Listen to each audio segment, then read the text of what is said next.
అనుకుంటే తప్పులేదు, కానీ అది దేవుని చిత్రం కాకపోతే ఫెయిల్ అయిపోతుంది. ఇందాక సేవకులు కూడా నిలబడి నువ్వేంటి పనికి మళ్ళీ అంటున్నారే. ఇప్పుడు చూడండి, కొన్ని విషయాల్లో మనం చాలా జాగ్రత్తగా ఉండాలి. మనం నడిచేదంతా యథార్థంగానే కనబడుతుంది, చివరికి అది మరణానికి దారితీస్తుందండి. మన లైఫ్ని, దేవుడిచ్చినటువంటి జీవాన్ని కాపాడుకోలేకపోతే, జీవము మరణం మన ఎదుటే పెట్టాడు ఆయన, మనం కాపాడుకోకపోతే ఫెయిల్ అయిపోతాం. వయసులో ఉన్నప్పుడు ఏం అర్థం కాదు, వయసు ఉడికిన తర్వాత జీవితం అర్థమవుతుంది. వయసులో ఉన్న యవనస్తులకి, యవనరాళ్ళకి అర్థం కాదు. స్వేచ్ఛ జీవితం, మా ఇష్టం. ఏది మాట్లాడినా కొంచెం కోపం వస్తుంది. చిన్న పిల్లోడండి, 4వ తరగతి 5వ తరగతి చదువుతున్నాడు పిల్లోడు. తల్లి పనికెళ్ళి వచ్చింది. పనికెళ్ళి వచ్చి కూర్చొని సోఫాలో కూర్చొని ఆ పిల్లోడు ఏమో చూస్తే హోంవర్క్ చేయకుండా ఫోన్కి వెలుగుతున్నాడు, ఫోన్తో ఆడుకుంటున్నాడు. ఆ పిల్లోడిని అంటుంది, బాబు నువ్వు చదువుకోరా, తర్వాత ఫోన్ చూడొచ్చు, ఏంటి బద్దాకి ఫోన్ ఎందుకు అని చెప్పేసి హెచ్చరిక చేసింది. మామూలుగా కూర్చున్నాను, అది దీన్ని కూర్చున్నాయి. ఇతను ఏమనుకున్నాడంటే, నా స్వేచ్ఛ భంగం కలిగిస్తుంది మా అమ్మ అని చెప్పేసి క్రికెట్ ఆడే బ్యాట్తో ఆమె వెనక తిరిగి తల మీద పెట్టి కొడితే కింద పడిపోయింది తల్లి. వాడికి పడిపోయిందన్న సంగతి, మా అమ్మ పడిపోయిందన్న సంగతి కూడా వాడికి ఆ ఏజ్కి తెలియదు. కారణం అంటే స్వేచ్ఛ, నా ఇష్టం, నువ్వు మాట్లాడద్దు. ఎవరు చూసినా ఇదే పరిస్థితి, మా ఇష్టం, మా ఇష్టానుసారంగా స్వేచ్ఛానుసారంగా జీవిస్తాం. ఇష్టానుసారంగా బ్రతికితే అని అనుకున్నాడు. తండ్రి చాలా ఉన్నతమైనటువంటి స్థితిలో ఉన్నవాడు, అతని దగ్గర పనివారు ఉన్నారు, అందరు ఉన్నారు. రోజు అతనికి ఏమి కావాలదో అవన్నీ కూడా పనివారు సిద్ధపరుస్తున్నారు, తండ్రి అతనికి ఇస్తున్నాడు, అన్నీ అయిపోతున్నాయి, తన జీవితం గడుస్తున్నాయి. ఓ రోజున తన పక్కన చేరినటువంటి స్నేహితులు అంత మంచివాడు కాదు. ఇతడు యవన కాలంలో ఉన్నాడు కదా, తండ్రితో అడిగాడు, నీ చాలా ఆస్తి ఉంది కదా, నా ఆస్తి నాకు పంచమన్నాడు. ఇప్పుడు ఏ తల్లిదండ్రులు అయినా ఏమనుకుంటారంటే, పంచుతాం, మీకోసమే కదా మేము కష్టపడేది. చెమటను ఓర్చేది తల్లిదండ్రులు పిల్లల కోసమే. ఏ తల్లిదండ్రులు కష్టపడాలన్నా, పస్తులు ఉండాలన్నా, కష్టపడాలన్నా, రెక్కలు ముక్కలు చేసుకోవాలన్నా, ఎందుకంటే పిల్లల కోసమే. నా కుమార్తె క్షేమంగా ఉండాలి, నా కుమారుడు క్షేమంగా ఉండాలి, వాళ్ళ కోసం ఆ ప్రాణమైన పెడతాం. వాళ్ళకి ఏదనైతే తట్టుకోలేని తల్లిదండ్రుల మనస్తత్వం మనం చూస్తున్నాం. పిల్లలకి ఏదైతే డాడీ అన్నంటే తట్టుకోలేడు. డాడీ నాకు ఇక్కడ పొట్ట నొప్పి ఉంది, లేదా తలనొప్పి ఉందంటే ఏడ్చిందనుకో, డాడీని చూసి డాడీ తట్టుకోలేడు.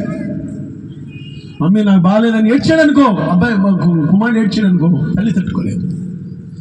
ప్రాణం, ప్రపంచములో తల్లిదండ్రులకి ప్రాణం పిల్లలే. ఎక్కడికైనా వెళ్ళాలి, పిల్లలు ఇంటి దగ్గర ఉన్నారు, పిల్లల దగ్గరికి వెళ్ళాలి. స్కూల్ టైం అయిపోయింది, వాళ్ళ క్యారేజ్ టైం అయిపోయింది, ఎక్కడికైనా వెళ్ళాలి. ఇదే భాష. తల్లిదండ్రుల ప్రేమ అండి, ఎంత ప్రేమ అంటే అంత ప్రేమ. ఒక తల్లి బాగా చదివించింది బిడ్డని. చదివించిన తర్వాత అతడు సమాజంలో చాలా గొప్పగా ఉండాలి, మంచి కలెక్టర్ అవ్వాలని చెప్పి చదివించింది. కప్పులు కడిగి చదివించింది, ఇళ్లలో పాస్ పని చేసి చదివించింది. చదివిస్తే అతడు గొప్పవాడయ్యాడు, కలెక్టర్ అయిపోయాడు. కలెక్టర్ అయిన తర్వాత అతను హాస్టల్లో ఉండి బాగా చదివి మంచిగా ఉండి కలెక్టర్ అయిపోయాడు. కలెక్టర్ అయిపోయిన తర్వాత తల్లికి ఫోన్ చేశాడంట, అమ్మా నేను కలెక్టర్ అయ్యాను నాలే. తల్లి ఎదవరాలు కదా, తండ్రి చనిపోయిన కుటుంబం అది, ఎదవరాలు కదా, కళ్ళము నీళ్ళు వచ్చేసింది ఏంటండి. ఏడ్చిందంట, నా కుమారుడు నేను పడిన కష్టానికి నా పిల్లలు ఉన్నతమైన స్థితిలో నాకు చాలా అనుకుందంటండి. ఆ ఒక్కసారే ఫోన్ చేశాడంటండి, ఇక తర్వాత ఫోన్ లేదండి తల్లికి. ఆ తర్వాత తను ప్రేమించిన అమ్మాయిని పెళ్లి చేసుకున్నాడు, తల్లికి తెలియదు. తల్లి ఇంకా చుట్టుపక్కల ఏమంటుందని, నా కుమారుడు కలెక్టర్ అయ్యాడు, గొప్పవాడయ్యాడు. ఆ చుట్టుపక్కల వాళ్ళని ధ్యానం చేయడం మొదలేసారు. ఒక్క రోజన్నా వచ్చాడని కలెక్టర్ అయ్యాడని నువ్వు అనవసరమైన మాటలు చెప్తున్నావని ఆమెను హేళనగా ఎగతాళిగా చూసారంటండి. బాగా వృద్ధాప్యం వచ్చింది. ఆ రోజున తన కుమారుడికి కావలసినటువంటి వస్తువులన్నీ చేసుకొని వృద్ధాప్యంలో ఎక్కడున్నాడు కనుగొందంట. ఎక్కడో ఆ బిడ్డ ఉన్నాడో అడ్రస్ చూసుకొని ఆమె వండుకొని బిడ్డకు కావలసినవి తీసుకొని వెళ్ళిందంటండి. వెళ్తే కలెక్టర్ బంగ్లాలో ఉన్నాడండి. ఈమె బాగా మోటరాలు కదా, బొట్ట నెత్తి మీద పెట్టుకొని తీసుకొని వెళ్తుందంటండి. అక్కడ ఉన్నటువంటి ఆ సెక్యూరిటీ గార్డ్ ఆపాడు. ఎవరమ్మా నువ్వు, లోపలికి ఎందుకు వెళ్తున్నావు అంటే, బాబు కలెక్టర్ గారితో మాట్లాడాలందంట. కలెక్టర్ గారికి నువ్వేమవుతావు అని అడంట. ఏమవుతావు నాదయ్యా, మాట్లాడాలి, బాబు గారిని చూడాలి, చాలా అవుతుందన్నట. సరే ఆగు, నేను వెళ్ళి అడుగొస్తానంటే, నేను తెలుసయ్యా, బాబు గారికి తెలుసు, అడగండి అన్నట.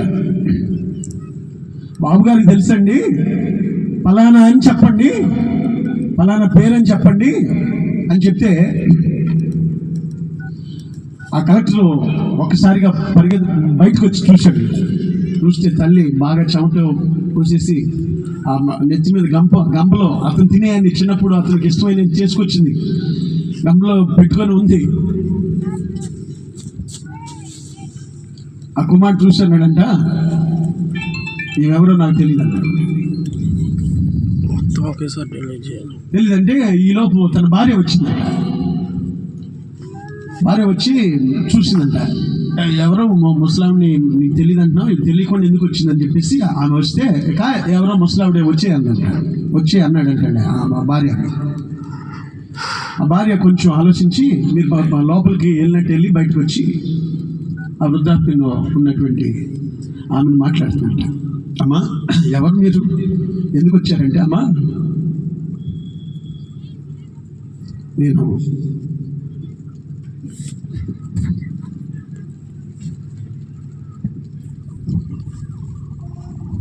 పది మనిషి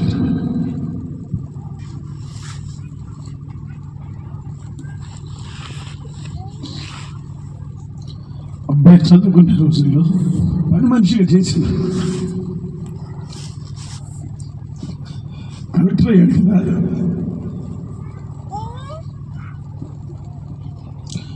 చూసేది వచ్చాను.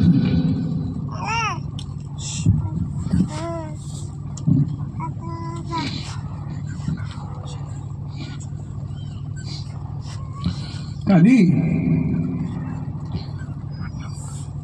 బాబు గారికి ఏమిటంటే, కొన్ని ఆ బొట్టులో ఉన్నాయి. నేను వెళ్ళిన తర్వాత బామ్మ జాగ్రత్తగా అతను పెట్టిందని.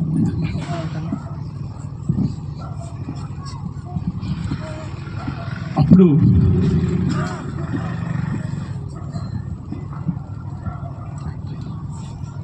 ఆమె ఛార్జీ కూడా డబ్బులు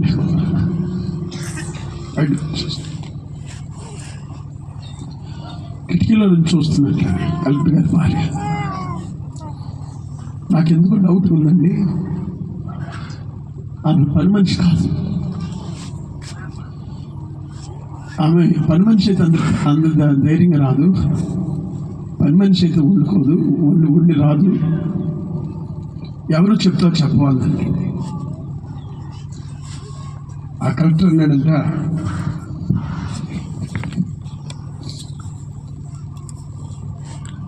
నిజంగా ఆమె ఎవరు నాకు తెలియదు.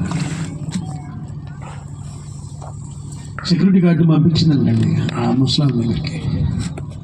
పంపించి పూర్తి డీటెయిల్స్, అసలు మీకు మంచిగా చెప్పింది, ఒక పని మనిషిలాగా వెళ్ళిపో అని చెప్పేసి సెక్యూరిటీ గార్డు పని మనిషిలాగా మార్గదర్శనం ఉందండి.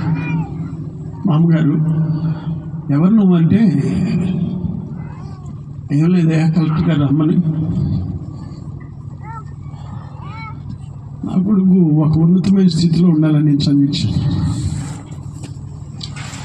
నాకు రోగం, భయంకరమైన రోగం ఉన్న రోజు నా పిల్లడి కోసం ఫస్ట్ నుండి ఫీజులు పంపించి పెద్దవాడిని చేశాను.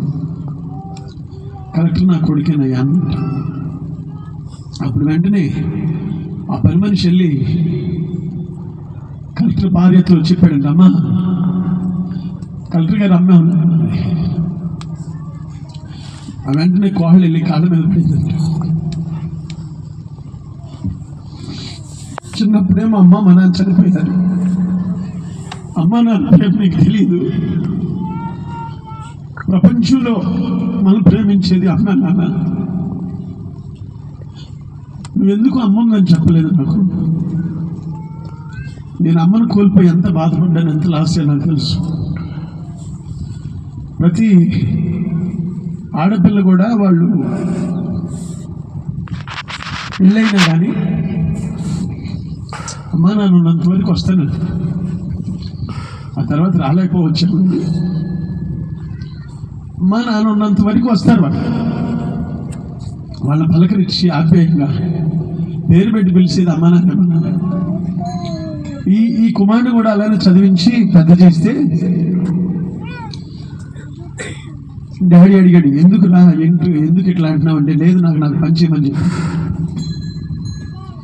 పని చేయమన్నప్పుడు డాడీ పని చేశాడు. ఆస్తి అంతా తీసుకొని చాలా దూరం వెళ్ళిపోయాడంట, ఎవరికి కనపడకుండా వెళ్ళిపోయాడంటండి. చూడండి ఆ మాట ఎంత చక్కగా రాయబడి ఉందో. చాలా దూరం వెళ్ళిపోయాడంట. కొన్ని దినములైన తరువాత ఆ చిన్న కుమారుడు సమస్తమును కూర్చుకొని దూరదేశమునకు ప్రయాణమైపోయి అతడు తన ఆస్తిని దుర్వ్యాపారం వల్ల పాడు చేసెను. అదంతయు ఖర్చు చేసిన తర్వాత ఆ దేశమందు కరువులాగా ఇబ్బంది పడసాగిన. చాలు, ఇక్కడ రాయబడింది ఏంటంటే తన ఇష్టానుసారంగా జీవించాడు, తన డబ్బులన్నీ అవజేసుకున్నాడు. తన జీవితం అంతా ఎంతో చక్కగా సాగే ఆ జీవితాన్ని నాశనం చేసుకుని చివరికి అతడు రోజు రోజుకి తన వేషంతో తిరిగి తన స్నేహితులకి ఖర్చు పెట్టినటువంటి ఆ ఖర్చు అంతా కూడా పాడు చేసుకున్నాడు. అయిపోయింది, డబ్బులన్నీ అయిపోయినప్పుడు తన స్నేహితులు కూడా ఒక్కొక్కరు తొలగిపోయినప్పుడు తనకి ఆకలి అవుతుంది. ఒక రోజున భయంకరమైన ఆకలి అవుతుంది అతనికి. ఆకలి అయినప్పుడు రాజభోజనాలు తిన్నటువంటి అతడు ఎవరిని అడగలేక, ఏం చేయలేక, ఆకలి తట్టుకోలేక వెళ్ళిపోయి ఒక ఇంట్లో, అయ్యా మరి నాకు ఆకలి అవుతుంది కనుక నేను నీకు జీతం కొలువు చేస్తాను, నేను పందులు కాస్తాను, కొంచెం ఆహారం పెట్టమని అడుగుతాడు. ఆ యజమాని అంటాడు, ముందు కాసుకొని రా, అది కాసుకొని వస్తే నేను పెడతాను భోజనం. నిజమండి, అతడు ఆకలికి తట్టుకోలేక పందులకి మనం మినప పొట్టు, పెసర పొట్టు, కంది పొట్టు ఎట్లా వేస్తామో ఆ పొట్టు తింటుంటే అతడు చివరికి ఆ పందులు పడిపోతాడు ఆకలి తట్టుకోలేక. పందులు మేపుచు ఆకలి బాధతో పొట్టును మేసిన దుష్టుడనయ్యా. పందులు మేపుచు ఆకలి బాధతో పొట్టును మేసిన దుష్టుడనయ్యా. పందులు మేపుచు ఆకలి బాధతో పొట్టును మేసిన దుష్టుడనయ్యా.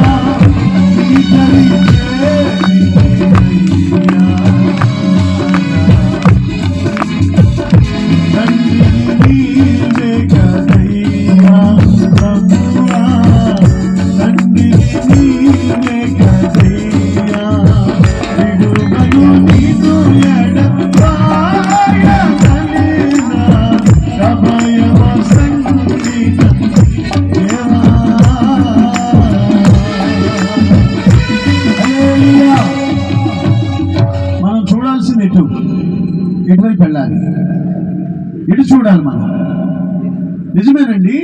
కొంతమందిని చూస్తే ఒక్కొక్క డాక్టర్ని చూస్తే నేను కూడా డాక్టర్ అయితే బాగుంది అనుకుంటా. ఒక పనుని చూస్తే అబ్బా ఎంత చక్కగా పని చేస్తుంది, నేను కూడా ఈ పని చేస్తే బాగుంది అనుకుంటా. ఒక్కొక్క వ్యక్తిని చూసి మనకన్నా బాగా చురుగ్గా ఒక ఉన్నతమైన స్థితిలో ఉండి నేను కూడా ఇలా అయితే బాగుంది అనుకుంటా. వీళ్ళందరూ ఒకరినొకరు చూసినా నేను బాగుపడతాను, లేకపోతే ఆ పని చేస్తే బాగుంది అనుకుంటా. ప్రపంచంలో భూదిగాంతాలలో ఉన్న ప్రజలంతా మేము ప్రకటిస్తున్నటువంటి యేసు వైపు చూస్తే ఈ లోకంలో ఉన్న మన చీకటికి అంతం కలుగు చేసుకోవాలి. ఈ రాత్రే, ఈ పగలే, ఈ నిమిషమే, ఈ రోజే నా చీకటికి అంతం కలుగు చేసుకోవాలి. ఆయన తేజస్సు కలిగిన వాడు, ఆయన ప్రకాశిస్తున్నవాడు, ఆయన నీతి సూర్యుల కాంతులు ఆయన ఉన్నవి అనుకుంటానండి. అంతే అనుకుంటారు. ఖచ్చితంగా ఆయన ముఖం చూస్తే అలాగే అనిపిస్తుంది. ఒక రోజున స్పాట్ లో పాపం చేసి దొరికింది ఒక ఆవిడ. దొరికితే పెద్ద మనుషులు తీసుకొచ్చారు. పెద్ద మనుషులంతా కలిసి ఏం పాపం చేస్తుంది అని తీసుకొచ్చారు. యేసుప్రభు ఉదయాన్నే ఒక చోట కూర్చుంటే అక్కడ తీసుకొచ్చారు. తీసుకొస్తే అసలు ఆ స్త్రీ మామూలుది కాదు. నాకు తెలిసి బైబిల్లో రాయబడి ఉంది, వ్యభిచారము చేయబడినటువంటి స్త్రీ యొక్క గుండె ధైర్యం వేరు అంటాడు. ఇర్మియా గ్రంథంలో రాయబడింది అన్నమాట. 3వ అధ్యాయం 4వ వచనం చదవండి.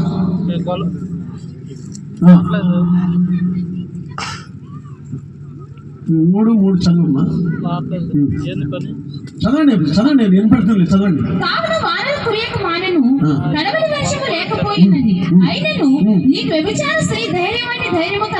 ఆమెకి ధైర్యం ఎక్కువంది రాయబడింది బైబిల్లో. నేను అనేది ఏంటంటే, ఇప్పుడు ఆ స్త్రీ పట్టుబడింది, యేసుప్రభు వారి దగ్గర తీసుకొచ్చి మధ్యలో నిలబెట్టారు. నిలబెట్టినప్పుడు సహజంగా మనం ఏదైనా పొరపాటు చేస్తే చేసామని ఒప్పుకోం. మనందరికీ అది ఆది దంపతులు నేర్పారు మనకి. ఏదన్నా పొరపాటు చేస్తే చేసామని డైరెక్ట్గా చెప్పం. కొద్దిసేపు ఆలోచిస్తాం, దాన్ని తప్పించడానికి ప్రయత్నిస్తాం. దేవుడు మొదట ఆది దంపతులు ఇద్దరు కూడా టెస్ట్ చేశాడు. ఎలా జరిగిందంటే, ఏదేదో చెప్పారు కానీ డాడీ నన్ను క్షమించి ఒక్కసారికి నేనే కారకుండా అన్నడితే ఆ ప్రపంచంలో ఉన్నటువంటి మన జీవితాలు ఎటు వెళ్ళిపోయాయి. వాళ్ళు ఒకరినొకరు ఇష్టమున్న వాళ్ళు ఏమనాలి, అయ్యా ఆమెకేం తెలీదు, మొత్తం నేనే చేసింది, నా ద్వారా జరిగింది, ఆమె క్షమించు అని అనాలి సరైన భర్త. లేదా భార్య ఏమనాలి, అయ్యా ఆయనకేం తెలీదు, ఆయన అమాయకుడే, నేనే చేసిందని చెప్పాలి.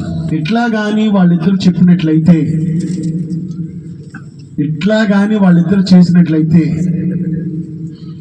70 ఏండ్ల మార్లు క్షమించు అన్న దేవుడు వాళ్ళ జీవితంలో గొప్ప క్షమాపణ కుమ్మరించేవాడు. చప్పట్లు కొట్టి గట్టిగా దేవునికి స్తోత్రం కలుగును గాక.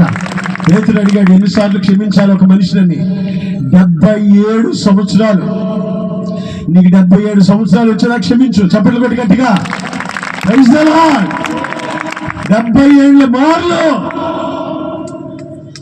నువ్వు క్షమించాలన్న దేవుడు, ప్రేమ కలిగిన దేవుడు వాళ్ళిద్దరిని, వాళ్ళు కానీ ఈ విధంగా ప్రభువా నేను నాదో పొరపాటు అన్నట్లయితే మన జీవితాలు బాగుపడిపోయి. ఆ రోజే వాళ్ళు అనలేదు, వాళ్ళు తప్పించుకున్నారు. మనం కూడా ఏదైనా చేసావా అంటే మనం చెప్పం, దాస్తాం. అయితే ఈ స్త్రీని యేసుక్రీస్తు వారు గమనించాడు. ఆమె కూడా గమనిస్తుంది. ఎందుకంటే తీసుకొచ్చిన పెద్దలను అయితే వాయించేస్తుంది, సమస్య లేదు. వాళ్ళని తాట తీసేస్తుంది, నిలబెట్టి నీ బతికేంటి నా బతికేంటి కడిగేస్తుంది. వాళ్ళ అంటున్న మాటల కోపం వస్తుంది. వీళ్ళ చరిత్రలు ఏంటి అని అనుకోవచ్చు. ఆమె కూడా నిజంగానే వాళ్ళ చరిత్రలు మంచి కాదు. ఈమె నోరు తెలిసిందంటే వాళ్ళ చరిత్రలు బయటకు వచ్చేస్తాయి. కానీ నేను బైబిల్ చాలాసార్లు చదువుతా ఉన్నా. చాలా మంది ఇది చెప్పుకుంటారు మీకు. నేను చాలాసార్లు మోకాళ్ళ మీద కూడా చదివాను. ప్రభువా, ఆమె నీ ఎందుకు వచ్చింది? ఆమె చాలా డేర్ అండ్ డాష్, ఆమెకు చాలా డేర్ ఉంది. వాళ్ళు తెచ్చిన వాళ్ళు కూడా మంచి కాదు, వాళ్ళ గురించి ఆమెకు తెలుసు. వాళ్ళ జీవితాలు మంచి కాదు, వాళ్ళ గురించి కూడా ఆమెకు తెలుసు.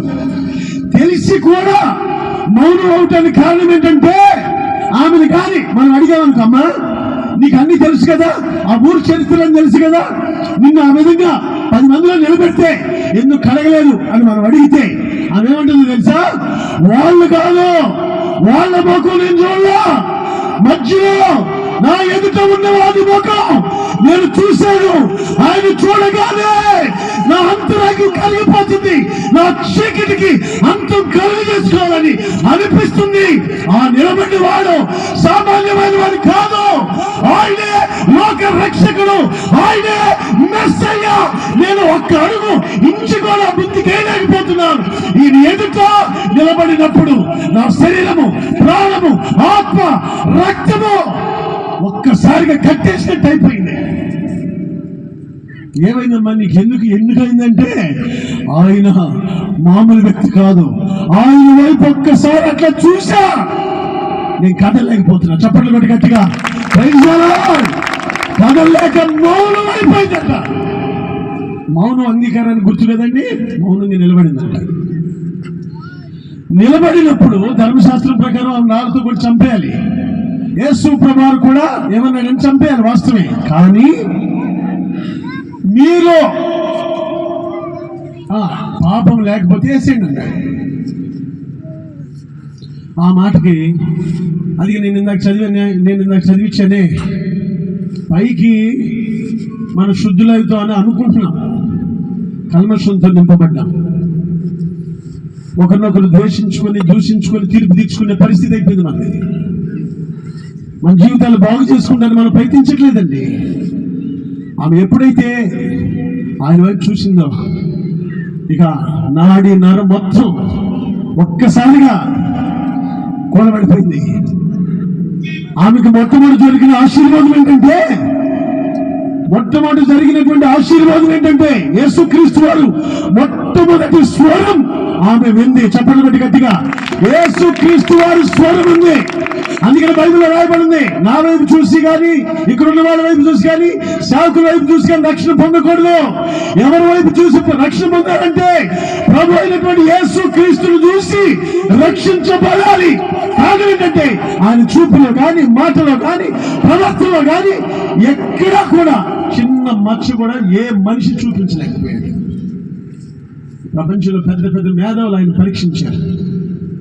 గవర్నర్, ఆ రోజుల్లో ఉన్న గవర్నర్ కూడా ఇతను నాకేం దోషం కనపడతలేదన్న. ఏ రోజు రాజు కూడా అతను ఏం కనపడతలేదని చెప్పారు. ప్రజలు, శాస్త్రులు, పరిచయలు పరీక్షించి ఏం కనుగొనలేకపోయారు. చాలా మంది అనుకున్నారు మీరు కూడా మోసపోయారా. ఆయన చూడగానే అమ్మో ఆయనతో మాట్లాడలేకపోతున్నాం అని కొంతమంది అంటుంటే, అక్కడ ఉన్నటువంటి వాళ్ళంతా అనుకో మీరు కూడా మోసపోయారా అనుకుంటున్నారు. ఆయన ముఖం ఈ పాపాత్మురాలైనటువంటి స్త్రీ ఎప్పుడైతే చూసిందో నిలబడిపోయింది. నిలబడినాక ఆయన స్వరమైంది, అమ్మా అని పిలిచాడు. పిలిచి ఏమన్నాడు? అమ్మా ఎక్కడా అన్నాడు.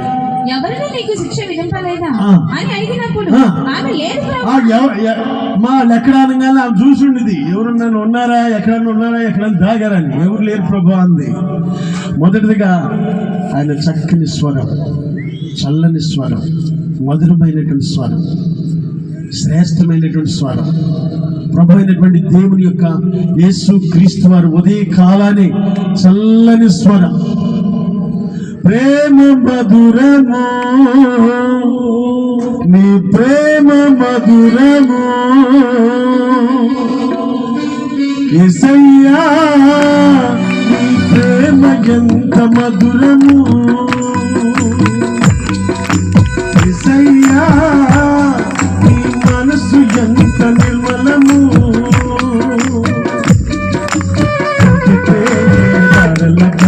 మంచి గోధుమ వంటల కన్నా ప్రేమ మధురము, ప్రేమ మధురము, నీ ప్రేమ మధురము యేసయ్యా, నీ ప్రేమ ఎంత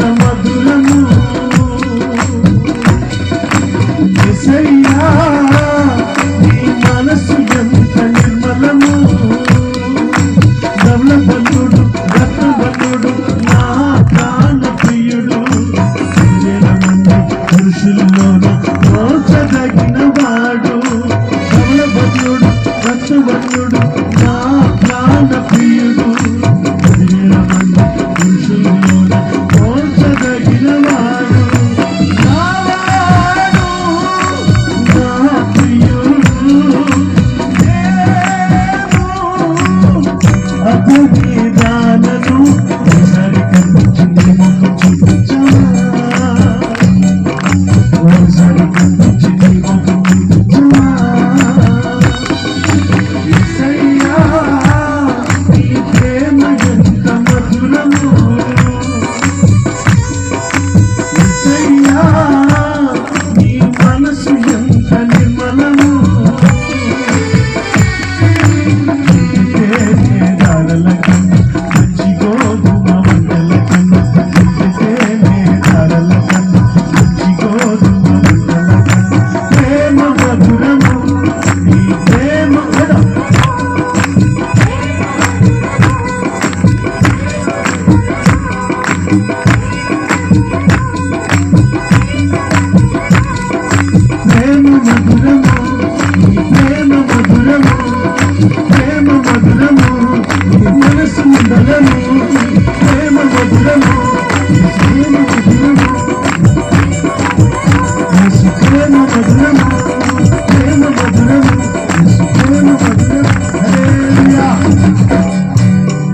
మొట్టమొదటిగా ఆయన కేక విందంతే, నరాల్లో, ఎముకల్లో, మూలుగుల్లో ఆయన మాట ప్రవేశించింది. నరములు, కండరములు, ఎముకలను శోధించుకుంటూ వెళ్ళిపోయింది. ఎంతమంది చెప్పినా వెళ్ళలేకపోయింది. ఆయన ఒక్క మాట చెప్పాడు. ఏమని? ఎవరు నిన్నేమనలేదా? నిన్ను ఏమనలేదా? తల్లి భరించలేదు మనం చేసిన కార్యాలు, తండ్రి భరించలేడు మన రహస్య కార్యాలు. మన భరించేది ప్రపంచంలో ఎవరు భరించలేరు.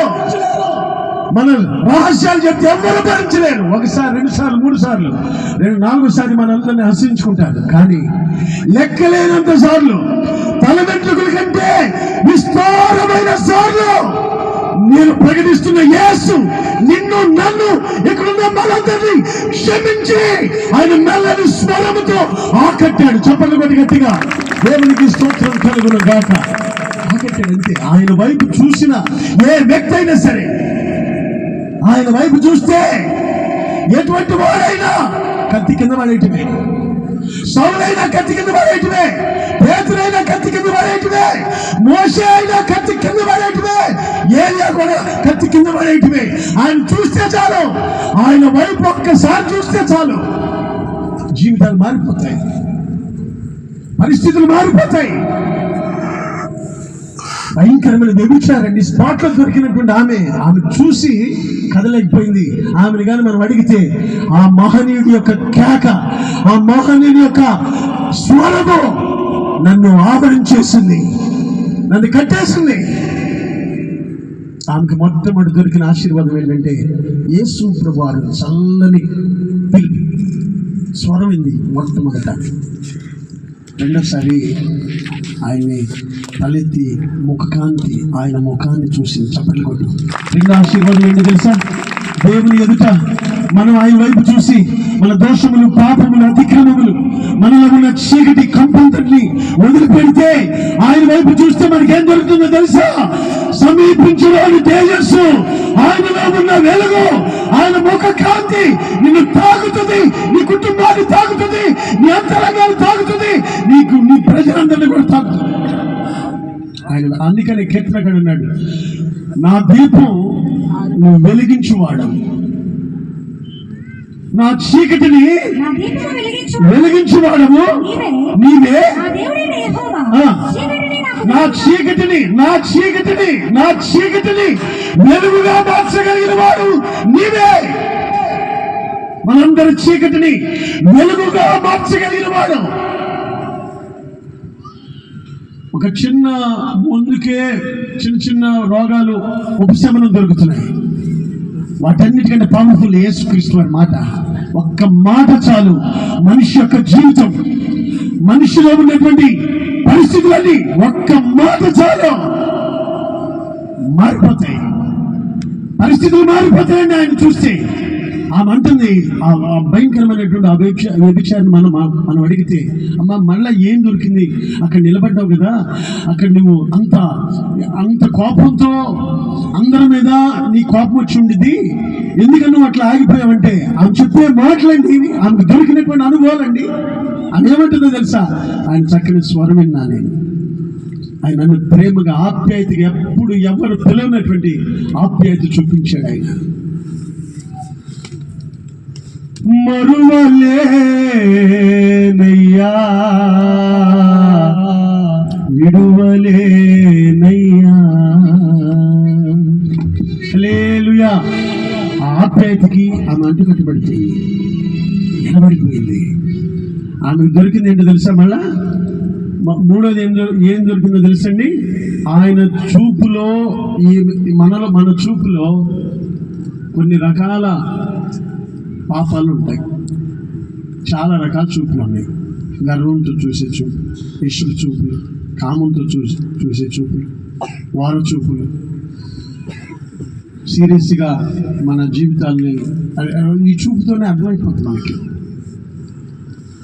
ఈ చూపులన్నీ యేసుక్రీస్తు వారి చూపు మీద పడిన వెంటనే ఆ చూపులో స్వస్థత వచ్చింది. చప్పట్లు కొట్టి గట్టిగా దేవునికి స్తోత్రం. ఆ చూపులో కామ క్రోధ లోభ మదమచ్చిన క్రియలన్నీ, ఆ పొరలన్నీ రాలిపోయాయి. చప్పట్లు కొట్టి గట్టిగా దేవునికి స్తోత్రం.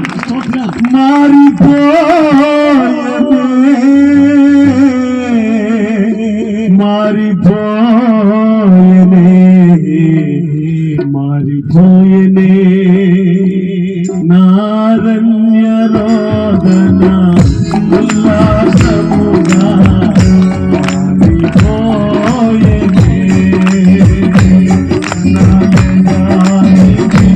జీవితమే సుఖ సౌఖ్యము కాగా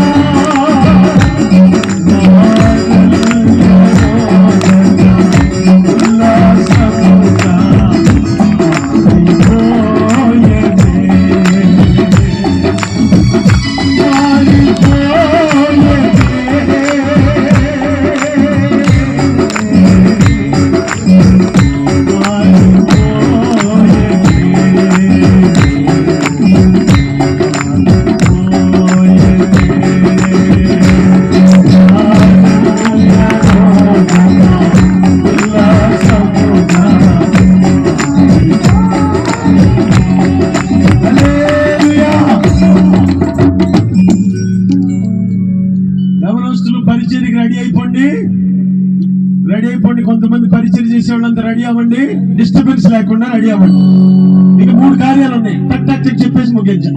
ఆమెకు వచ్చినటువంటి ఆశీర్వాదాలు ఎన్ని 5. మొదటిది, ఆయన వైపు చూసినాక ఆమెకు అనిపించింది, ఇక నా జీవితాన్ని మార్చుకోవాలి, ఆయన వైపు చూసి నేను రక్షించబడాలి అనిపించింది. రెండోది, ఆయన మాట మాట్లాడటమే బ్రతుకు దినాలన్నిట ఆయన పాదాల దగ్గర నా జీవితాన్ని నేను కానుకేయాలి అనిపించింది. చెప్పండి మరి గట్టిగా, దేవుని నామానికి స్తోత్రం కలుగును గాక. మూడోది, శరీర రోగం, ఆత్మీయ రోగం, కామ క్రోధ లోభ మదమచ్చినప్పుడు క్రియమనే రోగాలు, చీకటి బ్రతుకులు, అసహ్యమైనవి, నిషిద్ధమైనవి, అపవిత్రమైనవి, అధికారం మొదలుకొని నడినెత్త వరకు ఆయన మాటతో ఆమెకు స్వస్థత వచ్చింది. దేవుని నామానికి స్తోత్రం కలుగునుగా. కొట్టండి, చప్పట్లు కొట్టండి. ఒక్క మాటతోనే స్వస్థత వచ్చేసింది.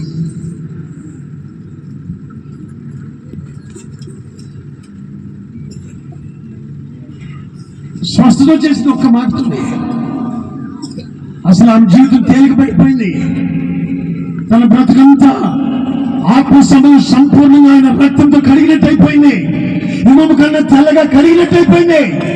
ఆయన వాక్యం నరనరాల దూసుకెళ్ళిపోయింది, అడుగడుగున దూసుకెళ్ళిపోయింది, శుద్ధి అయిపోయింది. ఆమె అంతరంగం నీటిగా శుద్ధైపోయింది.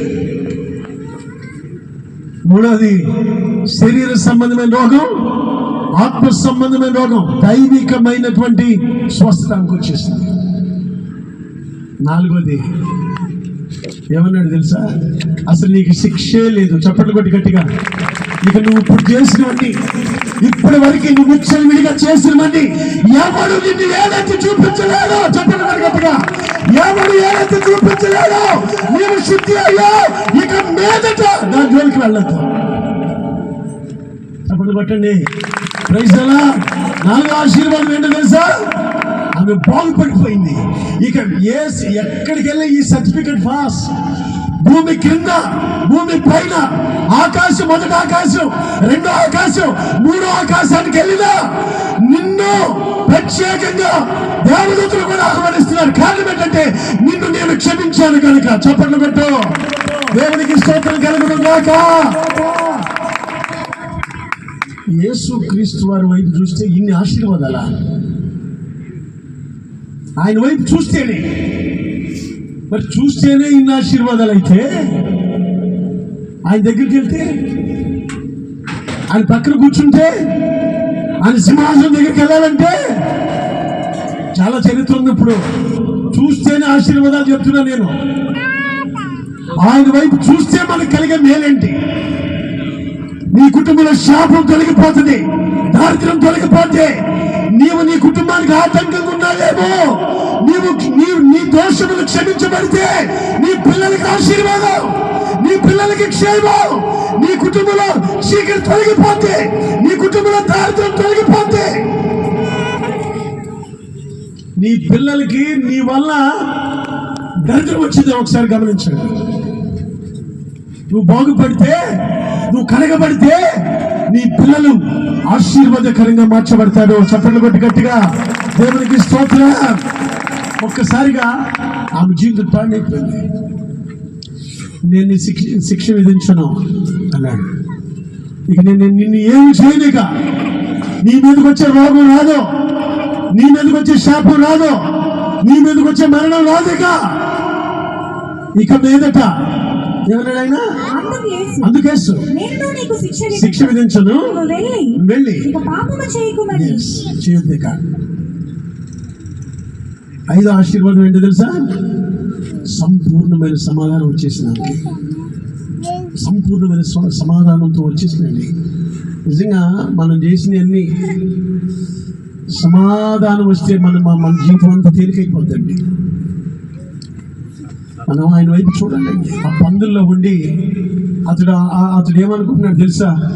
నా తండ్రి ఎంతో ఐశ్వర్యవంతుడు, ఎంతో మంది పనివారు ఉన్నారు, ఎంతో మంది కూలి వాళ్ళు ఉన్నారు, అన్నం సమృద్ధిగా ఉంటది, నేను ఎట్లా బ్రతికేవాడిని, నా ఇష్టానుసారంగా స్వేచ్ఛానుసారంగా వచ్చాను, ఇక లాభం లేదు. నా తండ్రి వైపు చూడాలి. చప్పట్లు కొట్టి గట్టిగా దేవునికి స్తోత్రం. ఆయన వైపు చూస్తే ఆకలి తీరిపోతే, ఆయన వైపు చూస్తే చరిత్ర మారిపోతే, ఆయన వైపు చూస్తే నీ రోత పాత వస్త్రాలన్నీ తొలగించబడి శ్రేష్టమైన ప్రశస్తమైన వస్త్రాలిచ్చి పరిశుద్ధుల్లో ఇది కూర్చుండ పెడతారని లేఖనాలు తెలియపరుస్తున్నాయి. కోడి దెబ్బలో నుంచి బయలుదేరింది రూతు. తన అత్త చెప్తుందమ్మా, ఇక నా కుమారుడు లేరు, నేను నీకు మళ్ళా పెళ్లికి తయారు చేసే కుమారుడు నా దగ్గర లేరు, దయచేసి వెళ్ళండి, మీ ఇద్దరు వెళ్ళిపోండి, మీకు మంచి వయసు ఉంది, 30 సంవత్సరాలు మీ వయసు, వెళ్ళిపోండి అని చెప్పింది. చెప్పినప్పుడు ఓర్పా నేను వెళ్ళనంది, వెళ్ళిపోయింది. కానీ రూతు నిలబడింది. ఒకసారి చెప్పింది, 2 సార్లు చెప్పింది, 3 సార్లు చెప్పింది, నిలబడిపోయింది. అప్పుడు అనుకుందంట, నిశ్చయించుకుంది ఈమె యెరూషలేము రావటానికని తన అత్త తీర్మానం చేసుకుంది. ఇక నిశ్చయించుకుంది, ఈ కోడలు, ఈ చిన్న కోడలు వచ్చేస్తుంది నా ఏమిటని తీర్మానం చేసుకుంది. అయితే నేను అంటాను, రూతు తల్లిని మనం అడిగితామా, ఈ ముసలిదాన్ని చూసి ఆగావా నువ్వు? ఈ ముసలిదాన్ని చూసి ఆగావమ్మా? ఈ మీ అత్త కదా, ఏమి చూసి నువ్వు ఆగావా? అసలు ఎటు చూసావు నువ్వు? అది చూస్తే మోయాబు దేశం, ఇష్టం వచ్చినవి చేయొచ్చు, ఇష్టం వచ్చినవి తినొచ్చు, విచ్చిన విడిగా తిరగొచ్చు, క్రమాలు తప్పొచ్చు, వరుస వాళ్ళు విడిచిపెట్టొచ్చు, మళ్ళీ పెళ్లి చేసుకుని ఎవరేమంటారు? అన్ని సుఖభోగాలు ఉన్నాయి. ఈయన ఇటు చూడకుండా ఇటు చూస్తుంది. ఆమెను కాదు మనం అడిగితే, అమ్మా రూతు తల్లి, నువ్వెందుకు అక్కడ నువ్వు నీ వెనక తిరిగి చూడకుండా ఎదురే చూసావంటే ఈమె ఆరాధిస్తున్న దేవుల్లో ఏదో ఉంది. చప్పట్లు కొట్టి గట్టిగా praise the lord. Praise the lord. ఈమెను కాదు, ఈమె ఆరాధిస్తున్న దేవుడు, సైన్యములకు అధిపతి అయిన దేవుడు, కెరూబుల మధ్యలో నివాసమున్న దేవుడు, ఆయన నీతి సూర్యుడు, ప్రవక్తలు పిలిచేవాడు, పనికిమాలిన వారిని పరిశుద్ధపరిచేవాడు, నా చరిత్ర మార్చేవాడు, నా వంశాన్ని మార్చేవాడు, నా చరిత్ర అంతను తిరిగి రాసేవాడు.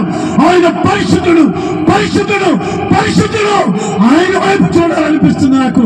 అందుకే నేను యెరూషలేము వైపు నడిచానంటది. చప్పట్లు కొట్టు. దేవనామానికి స్తోత్రం. ఆమె అడిగితే ఏమని చెప్తున్నావా? అయ్యా, నాకు అటు చూడాలనిపించట్లా. ఈమె ఆరాధిస్తున్న దేవుడు మాత్రం ఒక ఉన్నతమైన దేవుడు. నా చరిత్రను తిరిగి రాస్తాడు, నా పరిస్థితులను మారిపోతాయి, నా జీవితం బాగుపడిపోతాయి. చరిత్రలో ఎవరికి లేని చరిత్ర ఆయన నా చరిత్రను తిరగ రాస్తాడు. ఆయన గ్రంథాలలో నా పేరుంటది, ఆయన జీవ గ్రంథాల్లో నా పేరుంటది. ఆయన ఎదుట నా పేరు కొనియాడబడుతుంది, నా వంశావళి తీర్చిదిద్దబడుతుంది. పాత్ర కొట్టువేయబడి కొత్త జీవితాన్ని నూతన పరుస్తాడు. అందుకని ఆయన అంది, ఆమె ఏమని తీర్మానం చేసుకుందంటే, నా ప్రజలు కాదు, అక్కడ ఉన్నటువంటి ప్రజలు, ఆరాధిస్తున్న ప్రజలు, పరిశుద్ధమైన ప్రజలు, దేవుని ప్రజలే నా ప్రజలు. చెప్పండి కొద్ది గట్టిగా. దేవునికి స్తోత్రం. ఏమందండి ఆమె మొదటి తీర్మానం ఏంటవుంది? ఏమన్నా తెలుసా? నీకు నా ప్రజల్లో ప్రార్థన లేదు, నా ప్రజల్లో ఆత్మీయులు లేరు, నా ప్రజల్లో నన్ను సరిచేసేవాళ్ళు లేరు, నా ప్రజల్లో ఎవరు కూడా ఎవరో చెప్పేవాళ్ళు లేరు. జ్ఞానులు అయితే ఉన్నారు, వాళ్ళ జ్ఞానం లేదు, నా ప్రజల్లో లేరు. నీ ప్రజలు పరిశుద్ధులని నిన్నా, నీ దేవుడు నడిపించాడని నిన్నా, నా తాత తండ్రుల దగ్గర నుంచి నీ దేవుడి గురించి మా ఊరిలో కూడా చెప్తున్నారు గనుక అదేమంది మొదటిది, నీ వెళ్ళి నేను నీ అంక చూడలా. నన్ను పిలుస్తుంది ఒక ఆత్మ, దేవుని ఆత్మ నన్ను ఆవరించింది, దేవుని ఆకర్షణ ఆవరించింది. అందుకని ఆమె నడవటం ప్రారంభించింది. ఏమంది మొదటిది, నువ్వు వెళ్ళే చోటు ఏ చోటు? అది పరిశుద్ధులు ఉన్నటువంటి చోటు, దేవుడే దిగొచ్చినటువంటి చోటు, దేవుడు ఆశీర్వదించినటువంటి చోటు. దేవుడు చరిత్రలన్నీ మార్చేసి పరిశుద్ధులుగా మార్చారు నీ జనాన్ని. నేను అక్కడికి వస్తాను, ఇక నేను చూడటంగా అక్కడికే వచ్చేస్తా. ఆయన వైపు చూస్తేనండి ఇన్ని ఆశీర్వాదాలా.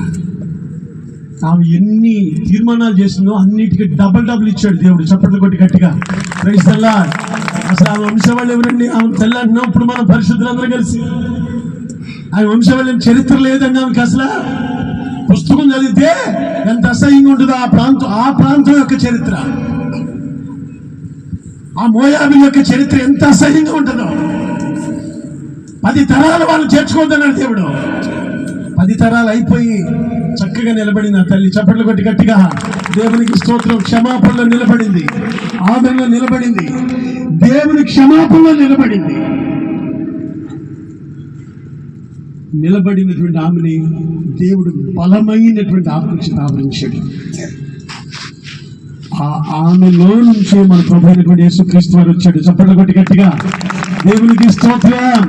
రక్షకుడు ఒదిగించాడు. ఆయన లోకములో నుంచి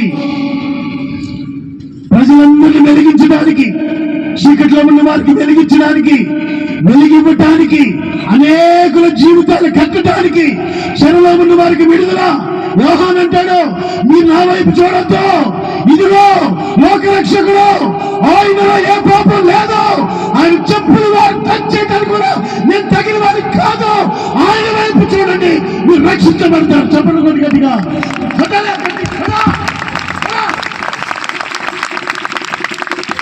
ఆమె ఏంటి ఆశీర్వదించండి.